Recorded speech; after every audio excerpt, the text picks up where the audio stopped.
গল্প পেছনের ছায়া। রাত তখন একটা পেরিয়ে গেছে।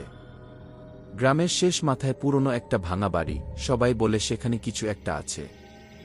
কেউ বলে এক বুড়ি রাত হলে ঘরের জানালায় দাঁড়িয়ে চুল আঁচড়ায়, কেউ বলে ছাদের উপর হেঁটে বেড়ায় অদৃশ্য কিছু। তোমার বন্ধু রাসেল হঠাৎ করে চ্যালেঞ্জ দিল, তুই যদি সত্যি সাহসী হোস, আজ রাতে ওই ভাঙা বাড়িতে চল। 1 ঘন্টা বসে থাকবি, কিছু না হলে আমি তোর পায়ে ধরি গি। তুমি রাজি হলে সাহস দেখাতে হবে তো। রাত 1:03 তোমরা দুইজন পৌঁছালে বাড়িটার সামনে। ভেতরে ঢুকেই একটা ঘিঞ্জি গন্ধ, যেন পুরনো কাপড়, ধুলা আর কিছু পচা জিনিস একসাথে। রাসেল দরজার বাইরে দাঁড়িয়ে থাকল, আর তুমি টর্চ হাতে ঘরের ভেতর ঢুকলে। দেওয়ালে ছেঁড়া পর্দা, মেঝেতে কিছু পুরনো ছবি ছড়িয়ে ছিটিয়ে। হঠাৎ মনে হলো একটা ফিসফিসানি শুনলে, খুব নিচু স্বরে, যেন কেউ ডেকে বলছে, এখনো এখানে কেন? তুমি চমকে গেলে। পিছনে ফিরে তাকালে, কেউ নেই। মনে মনে ভাবলে, হয়তো বাতাসে পর্দা নড়ে আওয়াজ হয়েছে গি। মিনিট 10 কাটল। হঠাৎ জানালার কাছে ধস্ত ধস্ত করে কিচকিচ আওয়াজ শুরু হলো।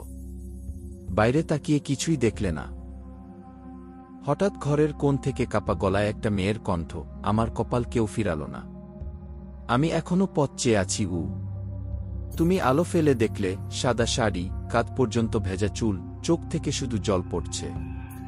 অথচ মুখ একদম অন্ধকার, দেখা যায় না। তুমি পেছন ফিরে দৌড়াতে গেলে, কিন্তু দরজা যেন লক।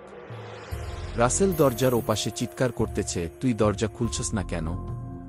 তুমি কাপা গলায় বললে, দরজা তো খোলা না। ঠিক তখনই মেয়েটা তোমার সামনে এসে দাঁড়াল। তার চোখ দুটো হঠাৎ লাল হয়ে উঠল।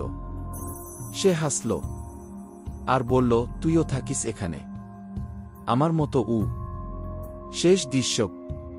পরদিন সকালে গ্রামের লোকজন রাসেলকে অজ্ঞান অবস্থায় খুঁজে পায় বাড়ির দরজার সামনে।